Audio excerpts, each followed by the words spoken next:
আমার মার গরিবের সংসারটা কিভাবে চালাতে হয় সেটা নিয়ে আজকে আমার বন্ধুদের সাথে কথা বলবো। যাই হোক বন্ধুরা, আসসালামু আলাইকুম। সবাই কেমন আছেন? আশা করি সবাই ভালো আছেন। আলহামদুলিল্লাহ, আমার বন্ধুদের দয় আমিও ভালো আছি। এই তো আপনাদের ভাই বাজার নিয়ে আসছে পেঁয়াজের কলি, বেগুন, ফুলকপি। আসলে শীতকাল আসছে পর্যন্ত আমার পেঁয়াজের কলিটা বেশি খাওয়া হচ্ছে, কারণ পেঁয়াজের কলিটা ডিম দিয়ে বাতি করলে আমার কাছে অনেক ভালো লাগে। আজকের বাজারগুলো অনেক তাজা ছিল, ফুলকপিটা অনেক সুন্দর, একদম নিয়ে ছিল, একদম একটাও দাগ ছিল না। অনেক ফুলকপিতে দাগ থাকে কালো কালো, আবার হচ্ছে ফোকা থাকে। আজকের ফুলকপিটা অনেক সুন্দর আছে, এটা নিয়ে যদি ফকরা বানা যায় অনেক ভালো হতো, কিন্তু আজকে ফকরা বানাবো না, এটা অন্যদিন বানাবো। আজকে হচ্ছে বাজি করবো পেঁয়াজের কলি দিয়ে, ফুলকপি দিয়ে। ফুলগুলো আমি ডাটা থেকে সবগুলো শুটাই নিছি, এখন চিকন চিকন করে কুচাই নিব।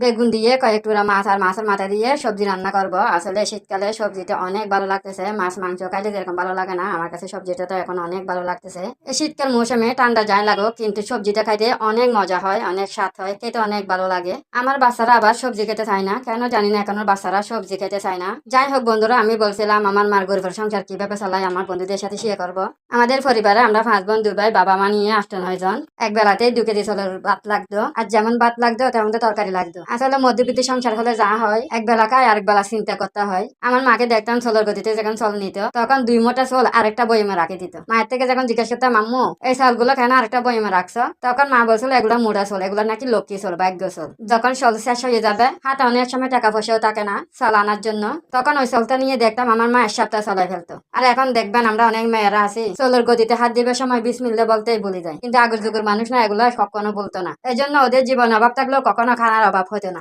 আমরা 5 বোন 2 ভাই একসময় অনেক আনন্দ করে বড় হয়েছি। মা যখন রান্না করতো আমার বাবা সবসময় আমার মাকে হেল্প করতো রান্না বাড়াতে। আমরা দেখতাম মা যখন কুড়া বাছা করতো, আমার বাবা মার সাথে বসে বসে গল্প করে করে গুড়া বাছা করতো। আমার মা বাবার মেয়ে আমি কখনো অমিল দেখিনি। আসলে স্বামী স্ত্রী যদি মিলেমিশি কাজ করে ও সংসারে সুখের অভাব হয় না। মা বাবা যখন 2 জনে রান্না করতো, আমরা ভাই বোন সবাই এক পাশে বসে থাকতাম। মা বাবার কখন রান্না শেষ হবে, কখন আমাদেরকে খাইতে দিবে, আমরা ভাই বোন সবাই একজনের সাথে একজন ফুসুর ফাসুর করে কথা বলতেছিলাম। আমার বাবা বলতেছে, তোরা কি বলতেছিস ভাই, আমাদেরকে নিয়ে কথা বলতেছিস? আমাদের মধ্যে আমার মেজো বোনটা অনেক ফোন দিই, আমরা কেউ কথার জবাব দিতে পারি নাই। বাবা আমরা না তোমাদের 2 জনের সুন্দর মুহূর্তগুলো উপভোগ করতেছি। আসলে এসব মুহূর্তগুলো দেখার মতো। এখনের যুগে সবার ছোট বড় সবার হাতে হাতে মোবাইল, তখন এসব মোবাইল ছিল না, ছিল বাটন মোবাইল। ওই বাটন মোবাইলও সবার ঘরে থাকতো না। আসলে আমাদের ঘরে অল্প একটু যদি অভাব থাকেও, কিন্তু খুশির অভাব কখনোই থাকতো না। আমরা 5 বোন ছিলাম, আমার বাবা মা থেকে আমরা কখনো দেখিনি যে আমরা বোনদেরকে বরাতাস করতে।